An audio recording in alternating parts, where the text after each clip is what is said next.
Good day, and thank you for standing by. Welcome to EnerSys' fourth quarter and full year fiscal 2025 results. At this time, all participants are on a listen-only mode. After the speaker's presentation, there'll be a question-and-answer session. To ask a question during the session, you'll need to press star 11 on your telephone. You will then hear an automated message advising your hand is raised. To withdraw your question, please press star 11 again. Please be advised today's conference is being recorded. I would now like to hand the conference over to your speaker today, Lisa Hartman, Vice President of Investor Relations. Please go ahead. Good morning, everyone. Thank you for joining us today to discuss EnerSys' fourth quarter and full year fiscal 2025 results. On the call with me today are David Shaffer, EnerSys Chief Executive Officer, Shawn O'Connell, EnerSys President and Chief Operating Officer and incoming CEO, and Andrea Funk, EnerSys Executive Vice President and Chief Financial Officer. Last evening, we published our fourth quarter and fiscal year 2025 results under our 10-K with the SEC, which are available on our website. We also posted slides that we will be referencing during this call. The slides are available on the presentations page within the Investor Relations section of our website.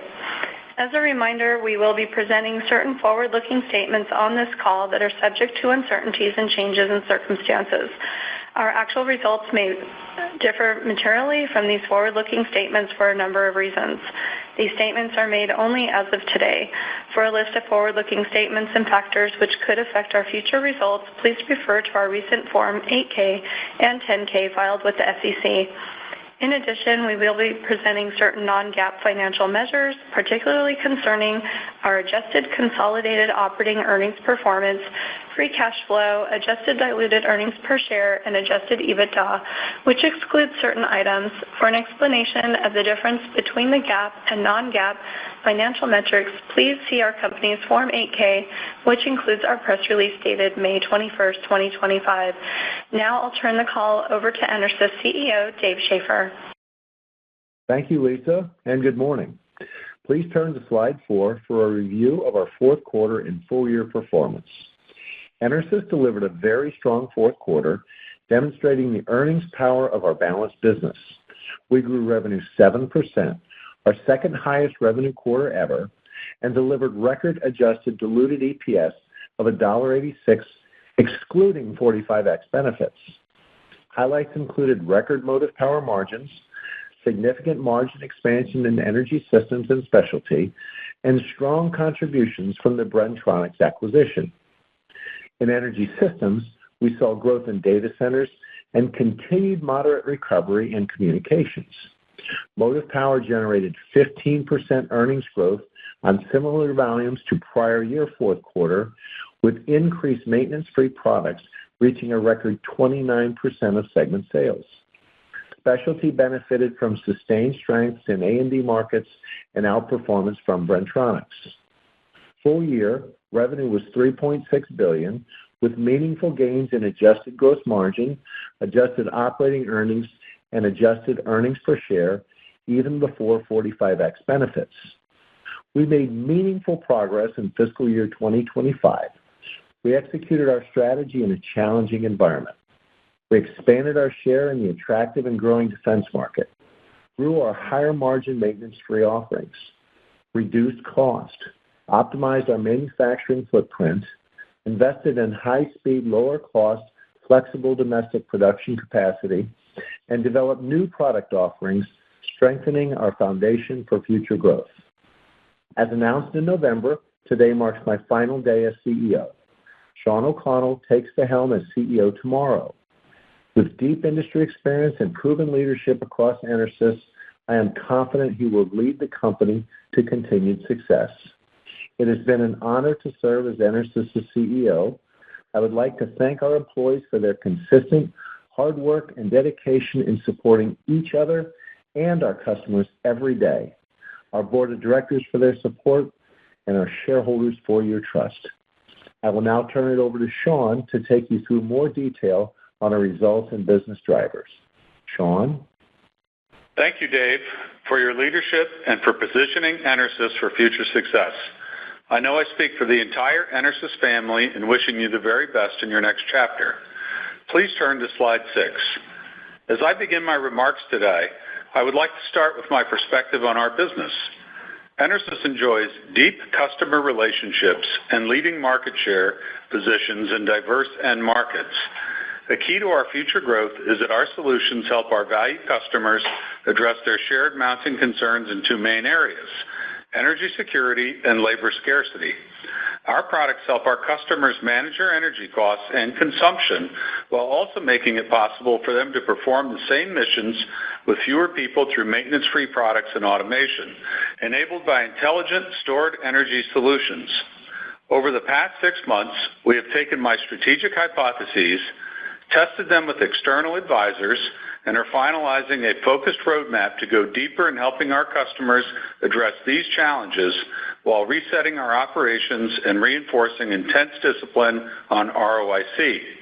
There are opportunities for us to narrow our focus on select growth verticals, expand our service capabilities, and achieve further operational efficiencies, which I will share more with you on our August call and upcoming quarters. In the near term, our focus is on disciplined execution as we move through a transitional period shaped by evolving macro and policy dynamics.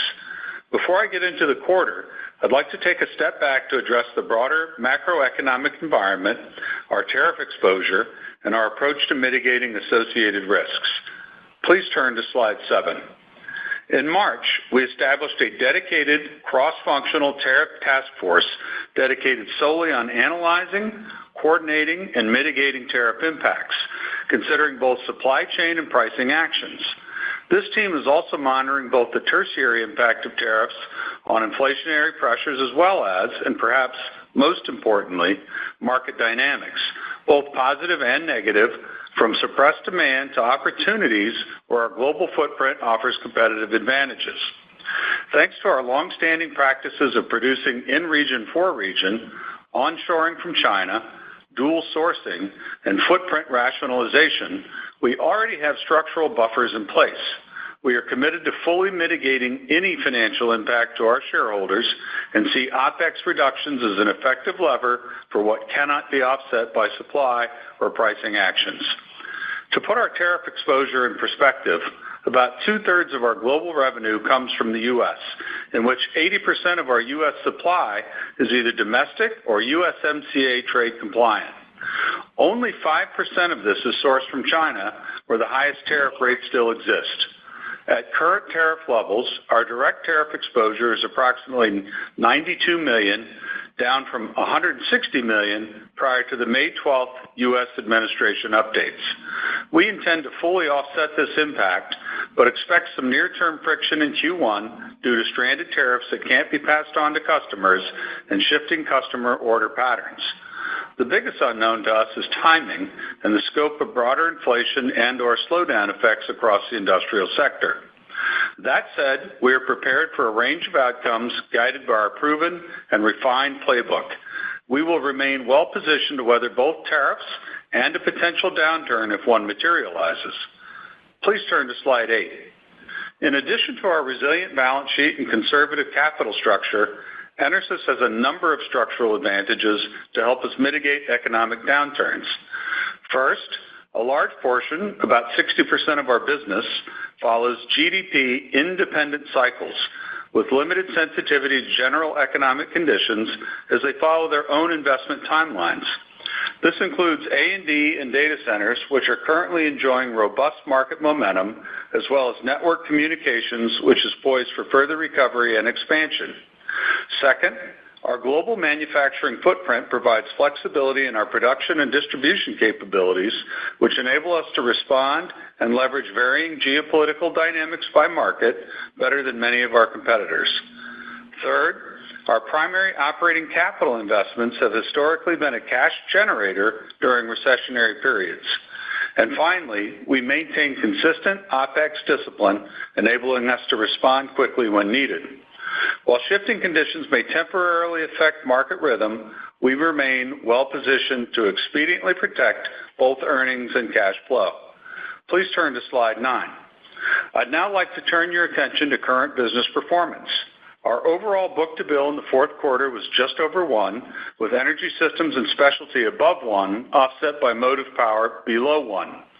Energy Systems had positive order rates for the third consecutive quarter, driven both by data centers and communications. In specialty, A&D projects and orders have been robust. It's worth noting that we did see some order moderation early in the first quarter as customers adjusted to tariff-related developments, but activity rebounded quickly when tariff actions were paused. To provide more visibility in what we are seeing today versus prior year, our first quarter year-to-date order rates for motive power are up 16%. Energy Systems are up 10%, and specialty are up 33% with the Bren-Tronics add. While we anticipate demand signals to be variable in the coming months, we view this as temporary recalibration phase and not a structural change in market trajectory. Now I'll provide some more detail on the business drivers behind our strong fiscal Q4 performance. In our Energy Systems business, I am pleased with the team's execution, nearly doubling adjusted operating earnings. These improved results highlight the benefits of structural improvement actions, along with 22% year-on-year increase in quarterly data center revenue and continued signs of recovery in U.S. communications spending. While we are encouraged by early project work and network expansion planning in U.S. communications, particularly driven by AI-related data demand, many customers are selectively managing capital expenditures. As such, we expect the pace of network expansion to remain gradual and potentially uneven in the upcoming quarters. Order rates were sequentially higher with particular strength in the Americas. Continued sequential order rate growth in EMEA is encouraging as a sign that the regional spend is increasing and off prior lows. It's important to note that while we are seeing strong order rates, lead times can extend the revenue conversion timeline in this business. Further, although this segment is one most exposed to tariffs and supply chain disruptions, we have significantly improved our monitoring and ability to respond more quickly than in the past. Finally, as an additional future tailwind, our services revenues continue to be challenging for us as an increasing area of focus for Keith. We see this as a tremendous opportunity to add value to our customers and grow profitably in the future. In motive power, our very strong AOE performance was driven by another quarter of favorable price mix on increasing TPPL with charger mix, despite relatively flat sales year over year on lower volumes in EMEA and APAC. In Q4, sales of maintenance-free products were up 16% year over year, representing a record 29% of total motive power revenue, with customer enthusiasm over how our products help them address their labor challenges, as I had mentioned at the beginning of my remarks. Industry estimates for lift trucks indicate calendar year 25 may be down slightly over prior year, with continued expectations for a better recovery in calendar year 26. We are receiving mixed signals on the near-term outlook for motive power.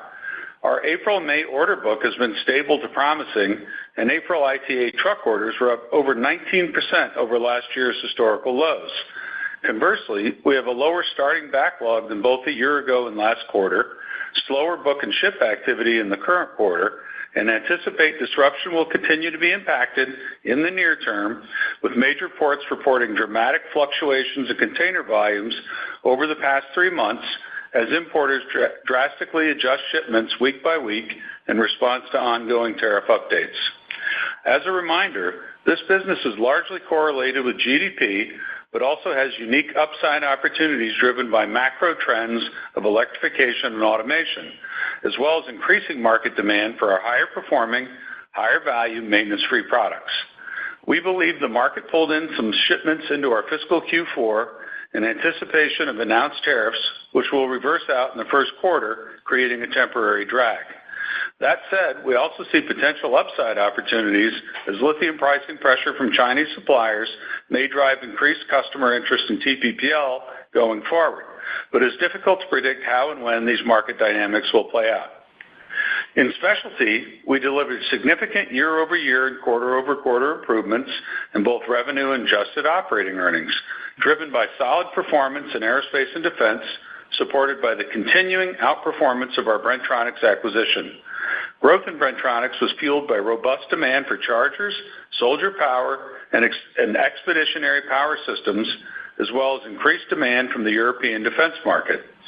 The impressive A&D results were partially offset by slower Class 8 truck OEM volume recovery that we had initially anticipated. Tariff and macro uncertainty have paused the Class 8 truck recovery we were expecting for early fiscal 26, and we are seeing slower and choppy order rates as major OEMs continue to revise forecasts. A&D markets remain robust and will be strengthened by the macro, although we have seen some near-term delays that we believe to be timing related with personnel reductions in the administration temporarily clogging the flow of orders. With strong momentum in Bren-Tronics and broader A&D, amid opportunities for improvement in transportation when markets come back and our Missouri plant investments come online, our specialty business remains well-positioned for continued growth and profit expansion. Please turn to slide 10. Our recent performance reflects a business not only built for resilience, but ready to adapt.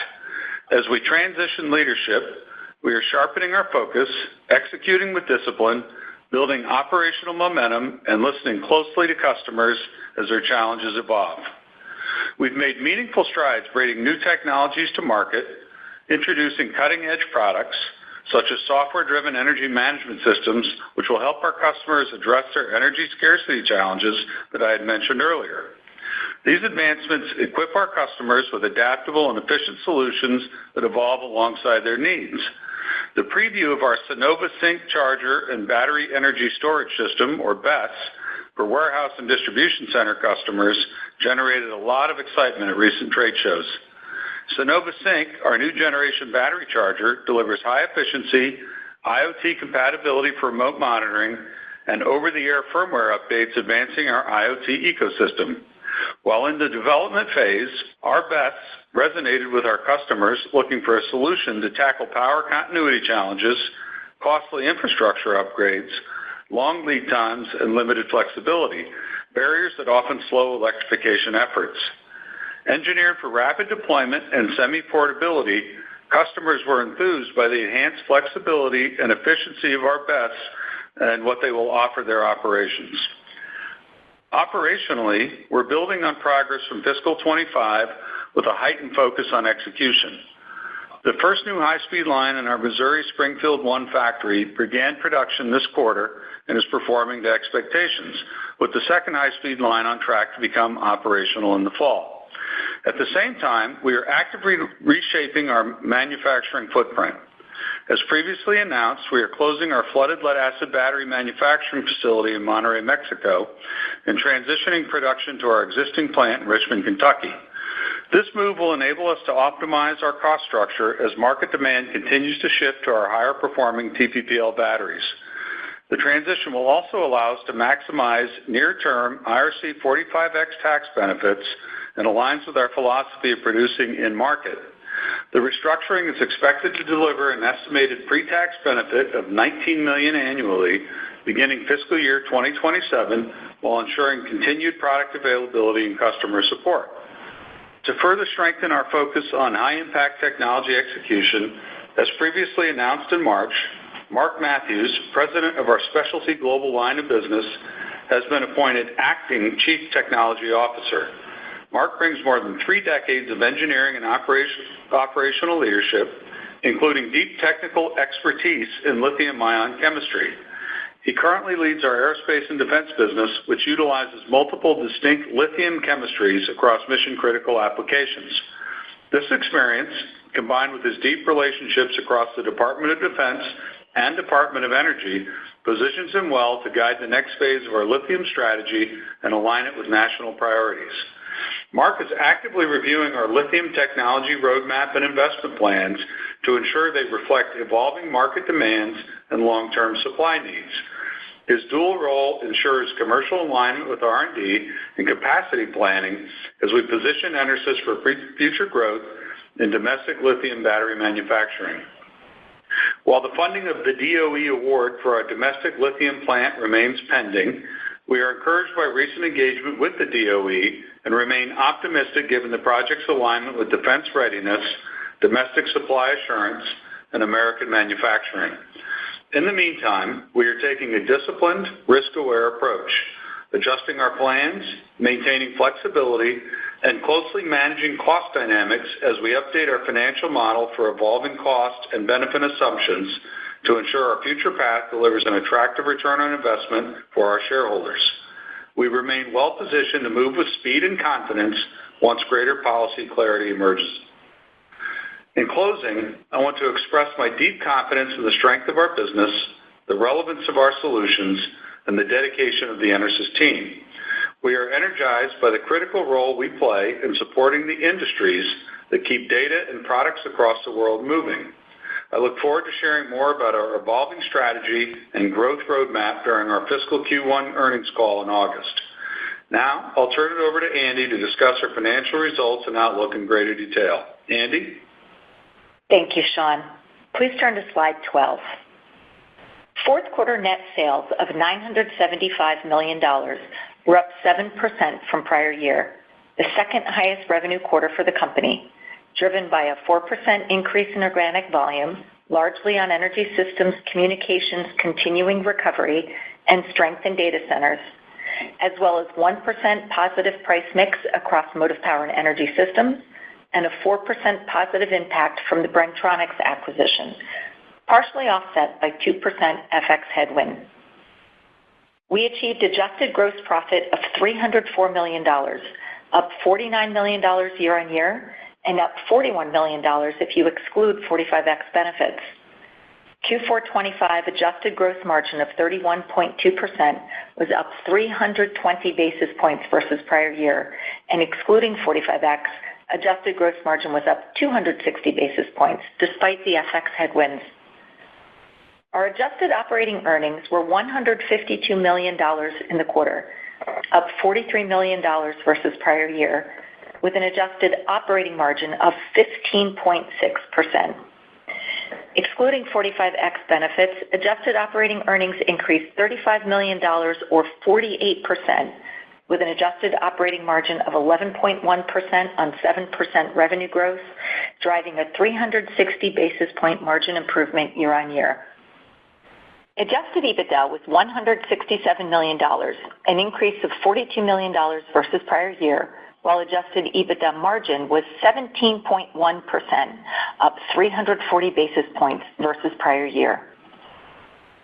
Adjusted EPS for the fourth quarter came in above the high end of our guidance range at $2.97 per share, an increase of 43% over prior year. Excluding 45X, adjusted EPS was a record $1.86 per share, up 66 cents per share versus prior year, demonstrating the strong earnings power of a diversified business and more than 40 cents per share higher than our previous record. In the fourth quarter of fiscal 25, our effective tax rate was 15.9% on an as-reported basis and 18.9% on an as-adjusted basis before the benefit of 45X, compared to 20.2% in Q4 of 24 and 23.3% in the prior quarter.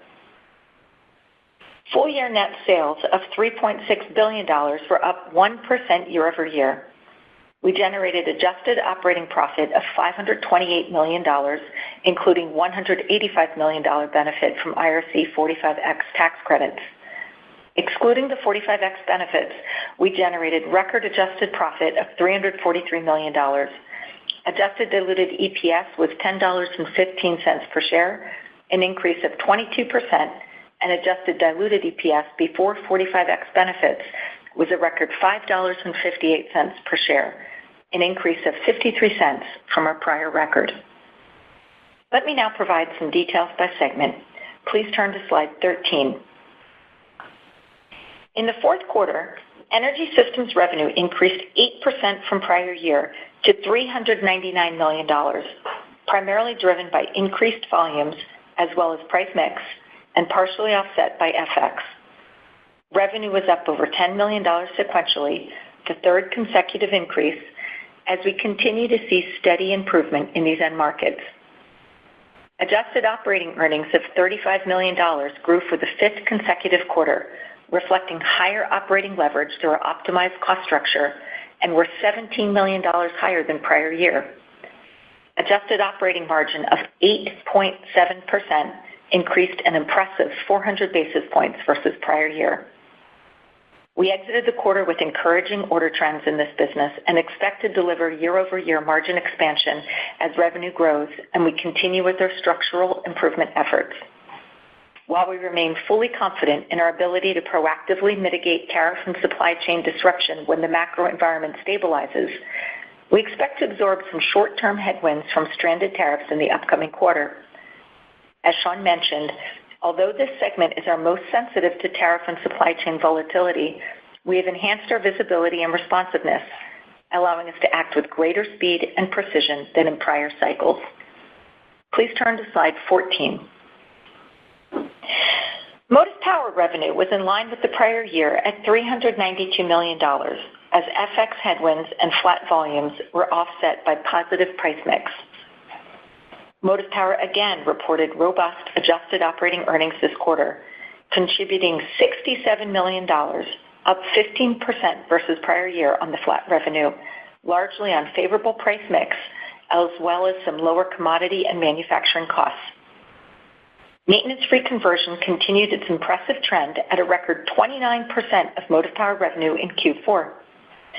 Adjusted operating margins were 17.1%, up 240 basis points versus the prior year.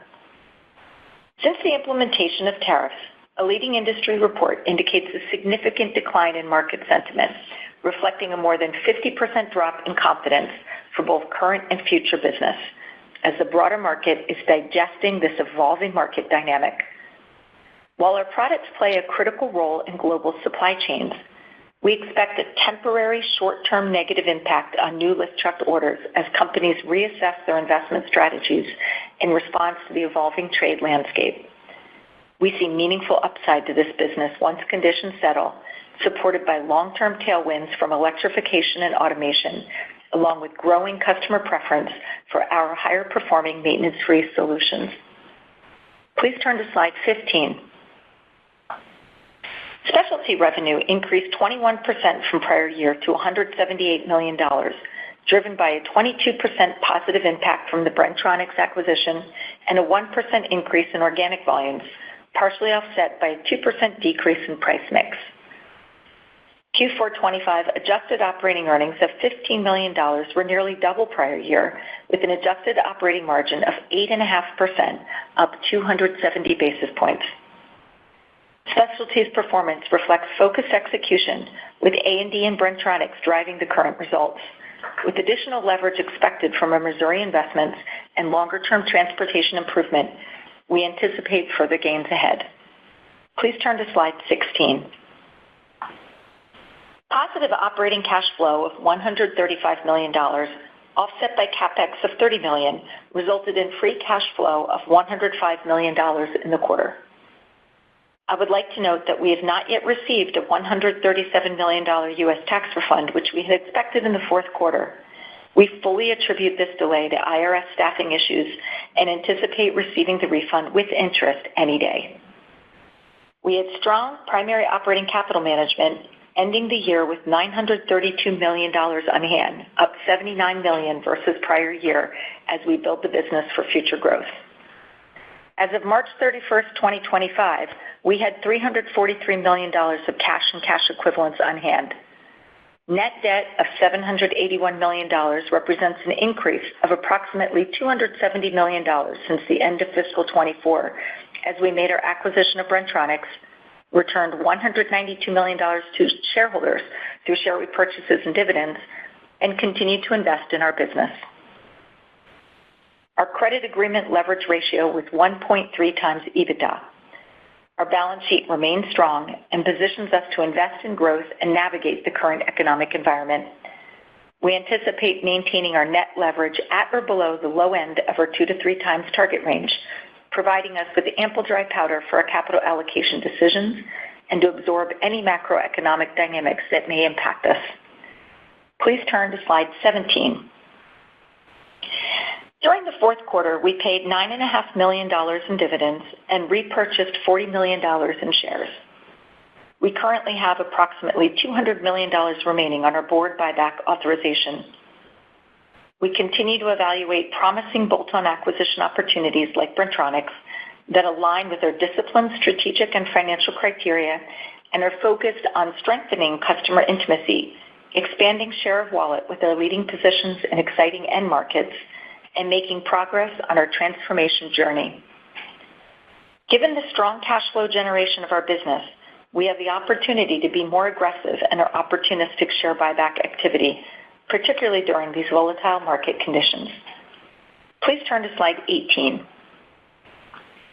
As Sean mentioned, we remain very confident in our ability to effectively manage our business in the evolving macro environment and deliver strong earnings performance.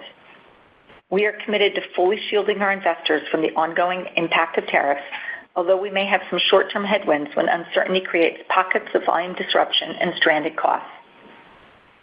Our fiscal first quarter 2026 guidance reflects typical seasonal volume softness in motive power and transportation, exacerbated by these short-term macro dynamics.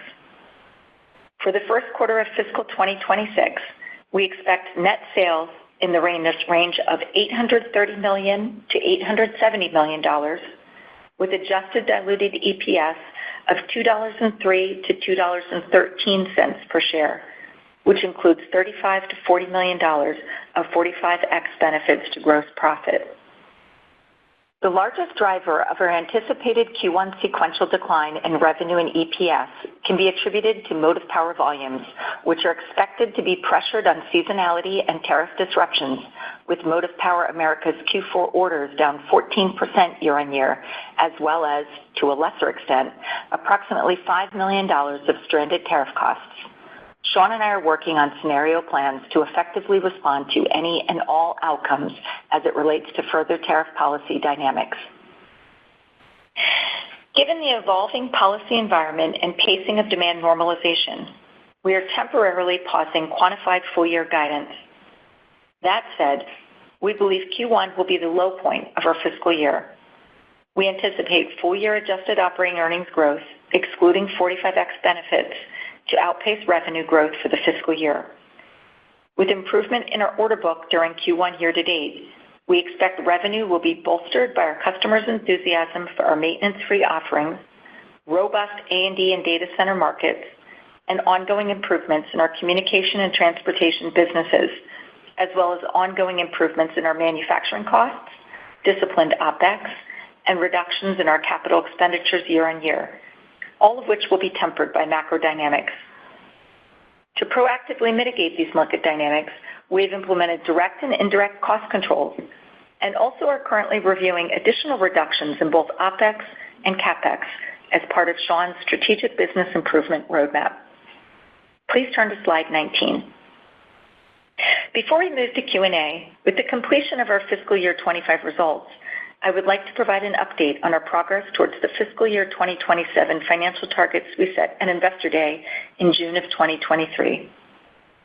In aggregate, we are on track towards our earnings targets, with strong performance on adjusted operating margin, EBITDA, and EPS, and future upside potential from the reinvestment of our excess cash flow. As with any multi-year plan, there are puts and takes. We are very pleased with our maintenance-free conversions, realizing a richer mix of product sales across the business, our TPPL capacity investments, energy systems business optimization actions, the expanded 45X benefits, and the accretive impact of our Bren-Tronics acquisition. On the flip side, our sales CAGRs have been below where we still believe our longer-term potential resides, largely on unforeseen market-wide disruptions. These outcomes have informed Sean's strategy, which we will be updating you on in August.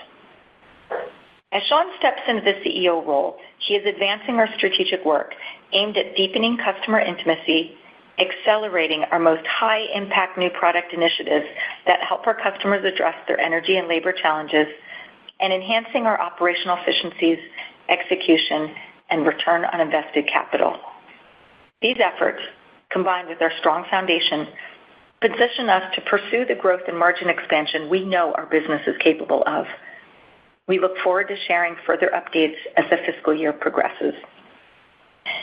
In closing, global demand for our energy storage solutions continues to build as our products and services remain essential to the industries that drive the global economy, from resilient grids and communications networks to secure data centers and national security, as well as global material distribution and warehousing.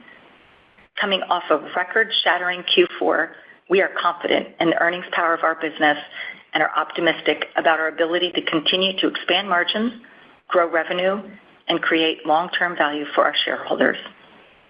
With this, let's open it up for questions. Operator? Thank you. Ladies and gentlemen, if you have a question or a comment at this time, please press star 11 on your telephone. If your question has been answered and you wish to move yourself from the queue, please press star 11 again. We'll pause for a moment while we compile our Q&A roster.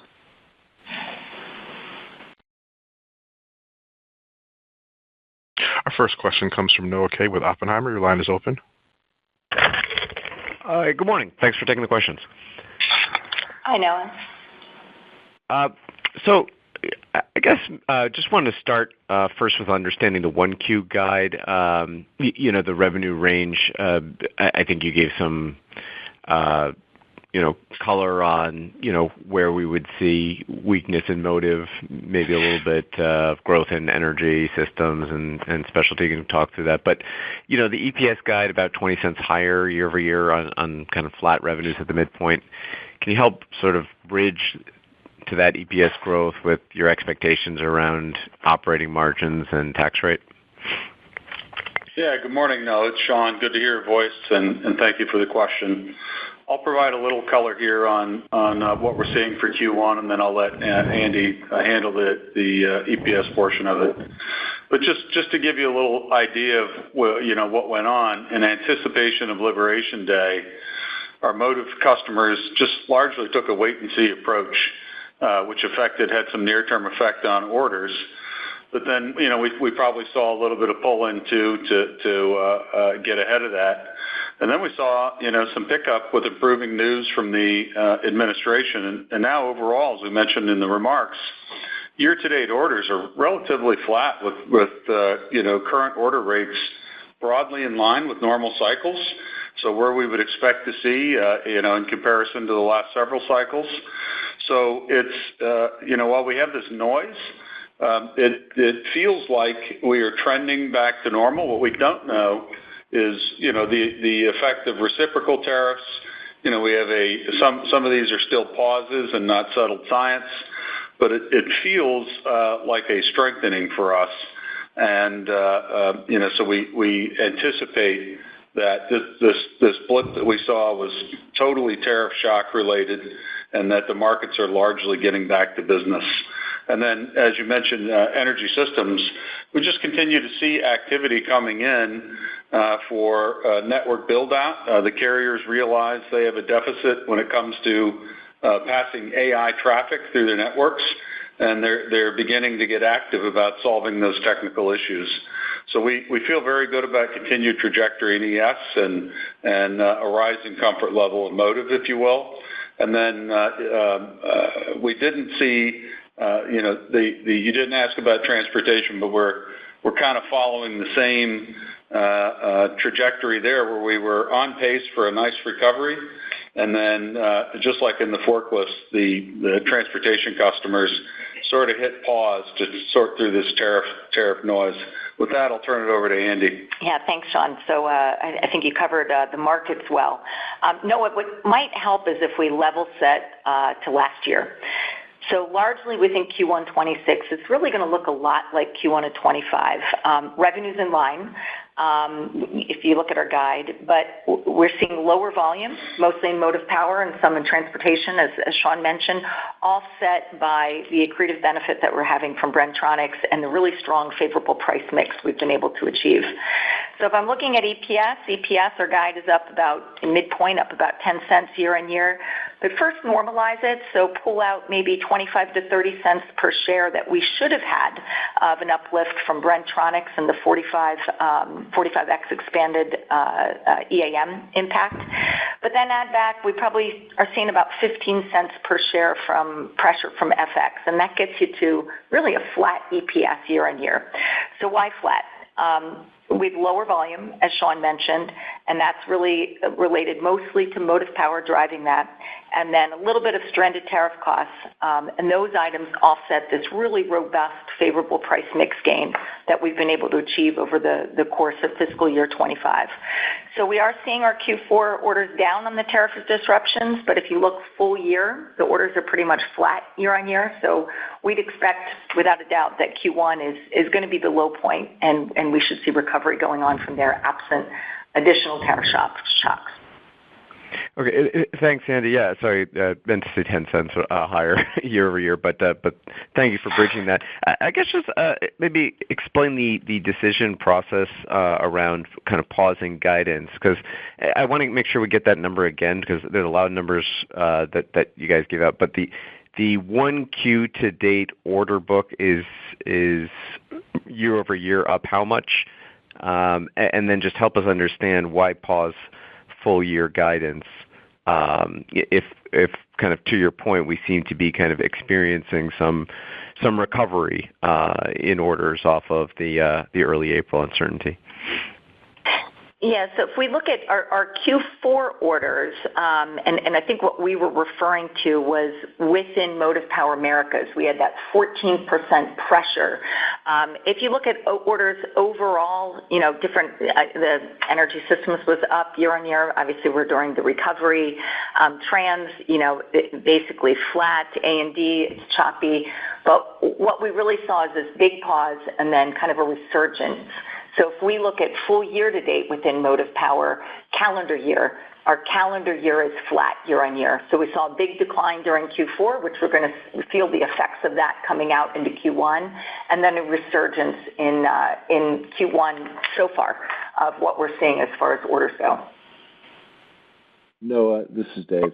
Just for a little bit more clarification, if you look at Motive Power orders calendar year to date, they're very consistent with last year. So there was the cycles, the normal cycle's been very disrupted, as Sean said. People took a wait and see attitude, and the main reason we're just not in a position to provide annual guidance right now is just awaiting the final outcome of the reciprocal tariff negotiations and how that's all going to shake out. That could have both positive and negative impacts for us. And we want to make sure we have that clarification and clarity before we go and provide a full annual guidance. As the situation rests today, it's all very manageable. We just want to make sure that, especially with Sean coming on board, that we provide the best information we have going forward, and that's going to include fully understanding how when these holds on the temporary and the reciprocal tariffs kind of wind down. So that's what we're waiting to see. Thanks, Dave. That's helpful. I need to maybe get some clarification. Apologies for not understanding around what you were actually saying around order recovery in this quarter to date, the current quarter. I thought you gave some color on that and some numbers overall. So can we just have it one more time, like what rebound you've seen since April? Again, what we talked about was we don't provide necessarily the full order book for Q1. Obviously, it's evolving as we speak right now. But what we were giving you, Noah, was when we talked about the decline in Q4, we saw it bounce back in Q1. So year to date, it's flat. So I think we gave a couple stats on what we're seeing throughout the course of the year, but what we're looking at is just the bounce backs that we're seeing in Q1, if that helps. Got it. Okay, very helpful. Thank you. I'll turn it over. One moment for our next question. Our next question comes from Brian Drab with William Blair. Your line is open. Good morning, Brian. Good morning. Hey, good morning. Thanks for taking my questions. I'm always hesitant to use people's time to say things like "Thanks, Dave, for everything," and it's been great working with you. And good luck in the next chapter. And I'll leave it at that. But So I first just wanted to ask, Andy, I mean, now you gave out a new number here that, in the Q&A, the calendar year-to-date orders for Motive. Could I ask you if you could give, that same year-to-date order growth or decline for energy storage and for specialty, excluding Bren-Tronics for specialty? Yeah, the only thing, Brian, this quarter is unfolding. Obviously, we're halfway through. There's a lot of actions that are going. The main message that we were trying to convey is Q4 orders were pressured, and we saw them rebound in Q1, and that's what's driving kind of that pressure that we're seeing in Q1. I think that's similar to the question that Noah was asking. If I look at my Q4 orders in general, though, just so you know, versus prior year, I'm seeing a significant pickup in energy systems. That's coming off the last year's pressure. Last year was when it started that U-shaped recovery. So that recovery is continuing, although we do see some pull-ins from energy systems into Q4. So our Q1 volumes in energy systems might be more or less flat, but additional ongoing opportunity from there. Transportation, year on year, the orders have been mostly flat to a little up off of last year, but again, what we had talked about is on the Q3 call, you probably remember, we'd seen a 40% increase in sequential transportation orders. Then, as Sean mentioned, we saw a big decline. The main story we're trying to get here is it's week by week, it's a little bit all over the place. The market is responding, especially things like Class 8 OEM trucks and forklifts. Those are capital purchases. Our products are essential to moving products and information globally. So a lot of this kind of 1 week it pauses, next week it's up, 1 week it's not sustainable. Things have to level out. And we know that our products solve provide a critical benefit in the global economy, but we're seeing just a lot of volatility as everyone's trying to digest what's happening in the landscape as a result of these tariff calls. Okay, thanks. And I'll follow up more later on that. But can you talk a little bit more about the Section 45X? And I guess specifically, I'm wondering, have you seen anyone else in the industry, because I know a lot of people are looking for these checks, have you seen anyone else in the industry get that check cut to them? And are you in an active dialogue with the IRS regarding getting the cash? Yeah, Brian, happy to take that one. Yes, other companies or other lead-acid battery companies have received their check. With us being a 3/31 year-end, we're at a slight delay. There's been a lot of administrative changes in the IRS, and we have individuals, just with our regular ongoing tax filings, we have contacts at the IRS who have said there's no holdup in particular on your refund. We're just short-staffed. We've received no indication from both political connections we have as well as from agents at the IRS themselves that there is anything other than just staffing delays. And we expect them in any day. I thought maybe we'd even get it yesterday and have an update to this Q&A. We expect to get it any day, and interest accrues as well. So we'll get an additional benefit from them also. Yeah, Brian, it's Sean. I don't know if you're watching the up-to-the-date news on all the happenings on the Hill, but as we have been socializing, there's just broad bipartisan support of 45X.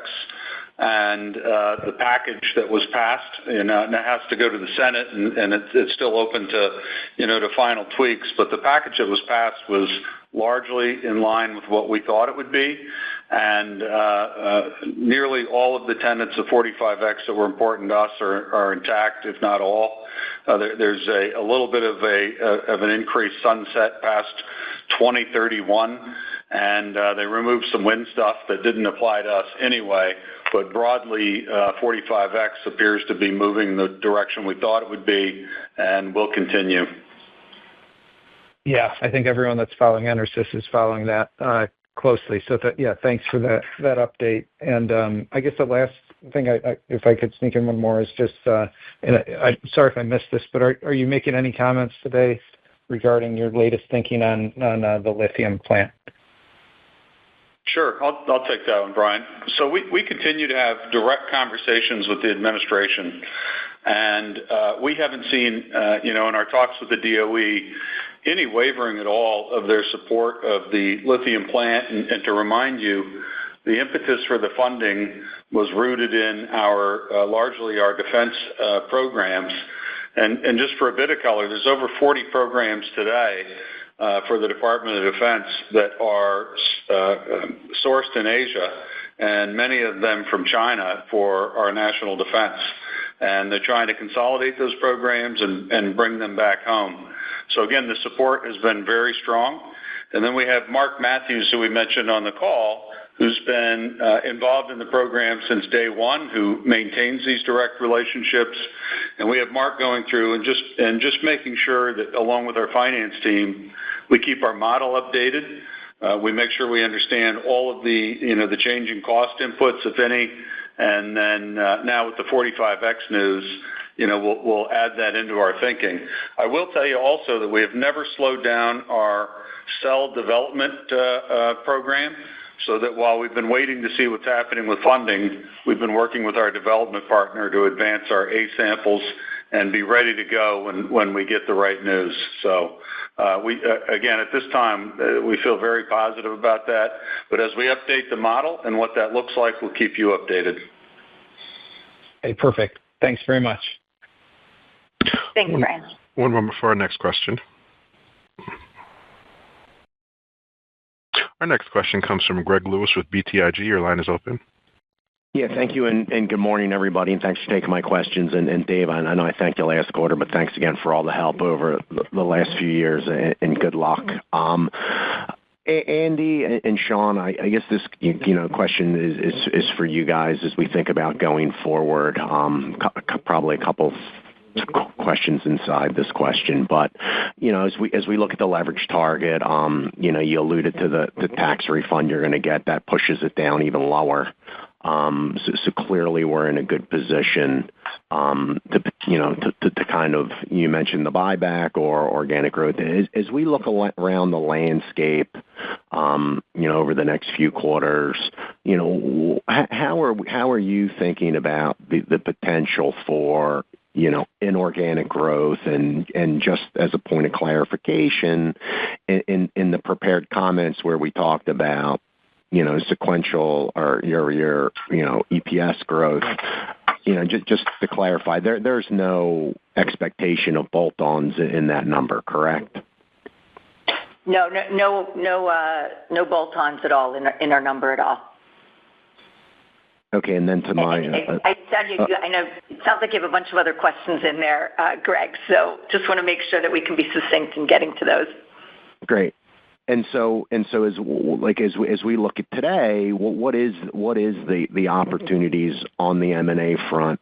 Just given your balance sheet, we look at previous cycles, is uncertainty that we're in right now, is that kind of going to keep people on the sidelines in terms of your ability to acquire additional companies, or is it kind of, from your side, is it still business as usual?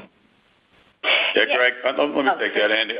Greg, this is Sean, and thank you for your question. Let me just say, we have a fantastic business.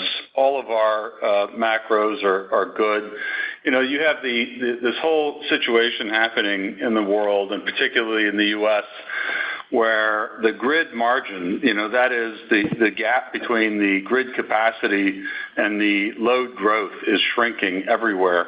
And our customers are really looking for us to step in and help them manage that. And as you mentioned, we have this fantastic balance sheet with a lot of dry powder.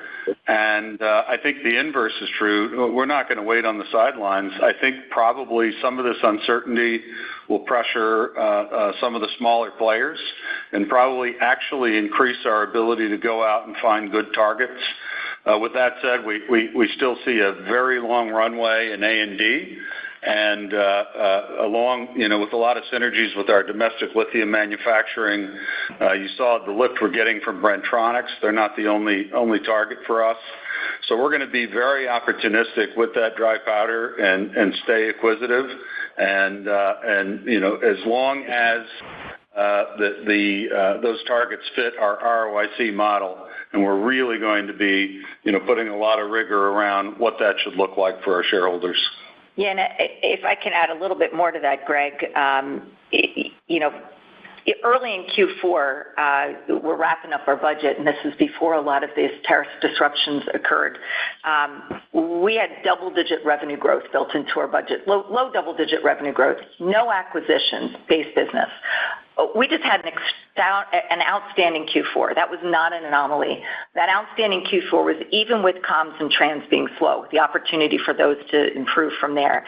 That's the base that we're building the strategy off of, and the business will improve from there. We've got growth verticals that Sean's looking at, efficiencies and execution, and all of that is before looking at any mergers and acquisitions, although with our deep, rich balance sheet that we have the ability to move fast, and we look at that on an ongoing basis.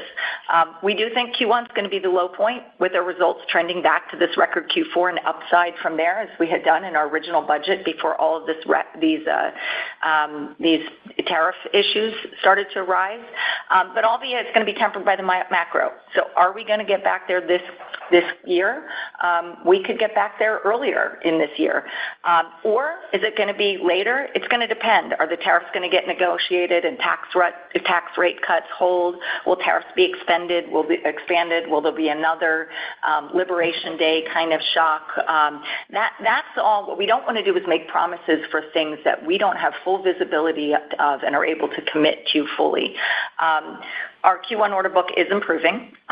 We mentioned that motive power was pressured in Q4, but year on year it's flat. As Sean mentioned, we expect revenue lift from our maintenance-free offerings, A&D and data center robustness, ongoing comms and trans recovery, and we know the strength of our balance sheet offers optionality for us to proactively mitigate whatever comes at us. We know we're all over and ahead of tariffs. We can talk about that later. We've got a great playbook. We're committed to fully offsetting the impact. We've got a proven and effective refined playbook, and we know our products serve a critical role in these global markets. The real question is volatility. In a 3-month span, our stock lost and regained $900 million in the marketplace. But the truth is, nothing really changed. Our business potential is still there. Wherever tariff ends up, we got it. Whatever happens to the macro, we've got a playbook. It's just the timing that we're struggling with. Okay, and then you mentioned motive and the orders, the order intake. I guess, and I think it might have been Dave that mentioned, depending on how and realizing, hey, it's a House bill that needs to get through the Senate, and there's a lot of work that needs to be done around that to change really anything. But there was a comment from somebody about it potentially being good. Is that related to all competition for TPPL from other, whether it's battery electric or hydrogen, or just if you could talk a little bit more about why changes to the IRA could be good, and does that also is that going to be an impact from tariffs as well, just given where some of your competition in motive is sourced? Is that kind of a fair way to think about it? I can start, Greg, and then Sean can add a little color. The comments I made were about the fundamentals of the business, and the orders are very stable. In terms of the IRA, in terms of changing the competitive landscape, that's not really on the radar screen as much as that is the tariff issues and how that's going to shake out, and depending on what the plant of origin is for various competitors and us. And so that's really kind of what we're waiting to see is how all the tariffs land, to see what that does to the competitive landscape. But in terms of 45X or any, that's really, if that's what you heard from my comments, that wasn't meant to have any impact on that. And again, just to want to reiterate, I know there's some hesitancy for us to give out order data because we don't normally do that. But the orders in Q1 year to date have been on very solid footing across all of businesses. The order softness was in a Q4, as Andy said, but things that really, if you look at it over a longer time period, things have normalized, and all indications from our order book are business as usual, pending what we see with these reciprocal tariffs. Sean, you want to add any color to that? Yeah, I do. I think the other part of your question, Greg, was how we see the market and are there opportunities.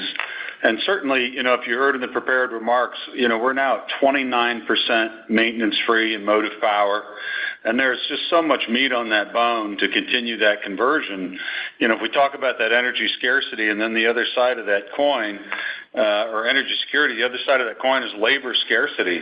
And our customers, not only do they not want to spend the money on the labor element to manage these systems, they can't get the people, and so the people that they do get, they want to dedicate towards revenue-facing opportunities in the warehouse or revenue-facing activities. So that maintenance-free conversion is going to continue. I'll tell you, we don't publish our quote rates, but our quote rates are far above that 29%, and so we know that that's resonating with customers, and at the same time, we're being added into more and more of the large OEM and customer programs. So we continue to see ourselves with share pickup opportunities. And then the one thing that may be influenced by tariff activity, relative to your question about competitive positioning, should tariffs continue to remain high for Asia-based lithium or incoming lithium cells, TPPL gets you most of the way of lithium without some of the downside risks and safety considerations. So we could actually see an uptick in our TPPL offering should that tariff environment stay robust on lithium. So to your point, the macros that are giving us lift and allowing us on flat volumes to have the revenue and margin conversion that we've enjoyed, we fully expect to continue. And to Dave's point, we just need the market to settle down a bit, on this tariff activity, which we believe we're beginning to see. And I'll add one other item, Greg, just to make sure there's no confusion there. As Sean mentioned, and I think this is important to keep in mind, we do not allocate 45X into our LOBs at all. So no impact on pricing. The only thing that we do, which has always been part of our strategy, is to produce in region, so increase our domestic capacity. Our margins in motive power, 17.1% in the quarter, up 240 basis points. I mean, just a phenomenal quarter for motive power.